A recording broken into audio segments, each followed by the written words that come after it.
ভাবার সময় এসে গেছে, তাই ভাবতে তো একটু হবেই। রঘুপতি সাইঙ্গির পেজ থেকে নেওয়া এই গল্পটি আমি তোমাদেরকে দু লাইন শোনাব।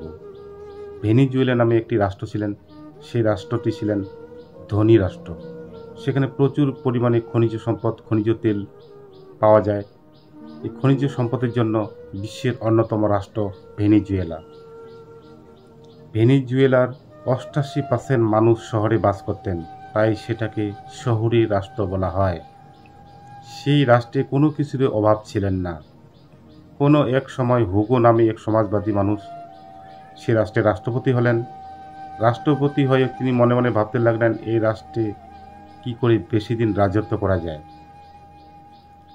তিনি ভাবলেন, এই রাষ্ট্রে তো প্রচুর ইনকাম হয়, সেই ইনকাম থেকে পাবলিকদেরও যদি কিছু দেওয়া হয়, তাহলে হয়তো পাবলিকরা আমাকে অনেক দিন এখানে ভোট দিয়ে রাজত্ব করার একটা সুযোগ করে দিতে পারে। যে বলা সেই কাজ।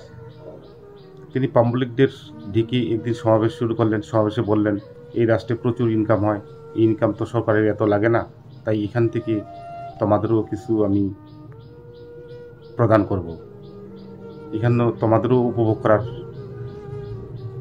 উচিত আমার মনে হয়। পাবলিক তো খুশি। যেই বলা সেই কাজ, তিনি পাবলিকদেরকে ভাতা দেওয়া শুরু করলেন। খাদ্য সরঞ্জাম থেকে ইলেকট্রিক, স্কুল, কলেজ, হসপিটাল, ওষুধপত্র, পরিবহন সব কিছু ফ্রি দেওয়া শুরু করলেন। মানুষ তো হচ্ছেন লোভী, যত পায় তত লাগে, তো মানুষও সুবিধা ভোগ করা শুরু করে দিলেন। এইদিকে ভাতাও পাচ্ছেন। এইভাবে চলতে লাগলো। বেশ আনন্দে সেই রাষ্ট্রের মানুষগুলো সুখী জীবনযাপন শুরু করে দিলেন। এইভাবে পেতে পেতে মানুষেরা অলস হয়ে পড়লেন। কোম্পানিতে, ফ্যাক্টরিতে আর যেতে চাচ্ছে না কাজ করতে, কারণ তিনি তো ভাতা পাচ্ছেন, এদিকে আবার সব সরঞ্জাম ফ্রিতে পাচ্ছেন। অনেকে কোম্পানি ছেড়ে দিলেন, কাজকর্ম বসে বাড়িতে বউ বাচ্চার সাথে দিন কাটাতে শুরু করলেন।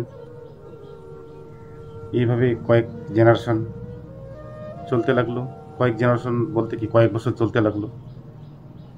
যারা যারা নতুন ছেলেমেয়েরা উঠে লেখাপড়া করছে, তারা আরও উচ্চশিক্ষিত কেউ হতে চাচ্ছেন না। জানে তো সবাই যেখানে সব ফ্রি পাওয়া যাবে আর ভাতাও তো পাওয়া যায়, তাই উচ্চশিক্ষিত এত কষ্ট করে পড়াশোনা করে কি লাভ। তারা উচ্চশিক্ষিত হওয়ার ইচ্ছাটা ছেড়ে দিলেন। এবং যে শ্রমিকরা কোম্পানিতে কাজ করেন, তারা বলছে, আর কোম্পানিতে কাজ করো না, বাড়িতে তো আমার আরামসে দিন চলে যাচ্ছে, ভাতা পাচ্ছি, খাদ্য সরঞ্জাম সব কিছু ফ্রিতে পাচ্ছি, আর কোম্পানিতে কাজ করবো না, এত আর কে খাটে। তারা কোম্পানিতে কাজ করা বন্ধ করে দিলেন। এইভাবে তখন কোম্পানি আর শ্রমিক পাচ্ছে না। কোম্পানি ধীরে ধীরে বন্ধ করে দিলেন। বন্ধ করে দিয়ে কোম্পানির মালিক আপন আপন দেশে ফিরে গেলেন।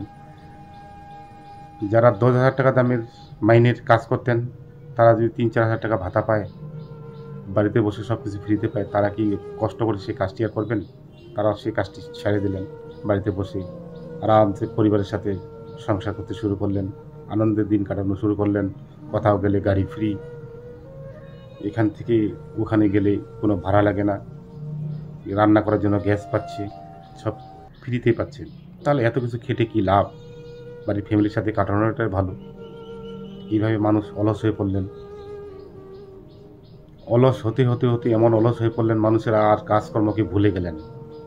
কাজের মুখী আর নেই, ব্যবসার মুখী আর নেই, ব্যবসাও করতে চাচ্ছেন না।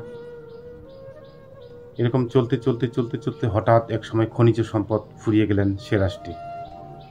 খনিজ সম্পদ একদম ফুরিয়ে গেলেন, শেষ। যখন খনিজ সম্পদ ফুরিয়ে গেলেন, তখন সে রাষ্ট্রের সরকার চালাবে কিভাবে? মানুষদেরকে বা ফ্রিতে দিবে কিভাবে? মানুষদেরকে ভাতা দিবে কিভাবে? ভাতা দেওয়া বন্ধ হয়ে গেল। আর সেই রাষ্ট্রের মানুষগুলো অলস হয়ে পড়েছে, তারা কাজকর্ম করতে পারছে না। তারা শিক্ষিতর হারও কমে গেছে, তাদের বাইরের দেশে গিয়েও ইনকাম করতে পারছে না। এইভাবে তাদের চরম দুর্ভিক্ষ আসলো তাদের কপালে। দেশটি হাহাকার, খেতে পারছে না সেখানকার মানুষ, কারণ তারা ফ্রি ভাতা পেয়ে পেয়ে অলস হয়ে গেছে। তো বন্ধুরা, আমি গল্পটা এই কারণে শোনালাম, কেউ ফ্রি ভাতার লোভে এমন কিছু কাজ করবেন না যেন দেশটির প্রচুর ক্ষতি হয়। দেশের যেন কোনো ক্ষতি না হয়, তাই আমি ডক্টর রঘুপতি সাইঙ্গির গল্পের মাধ্যমে তোমাদেরকে একটু বোঝালাম। ভালো লাগলে অবশ্যই একটা লাইক করবেন। নমস্কার।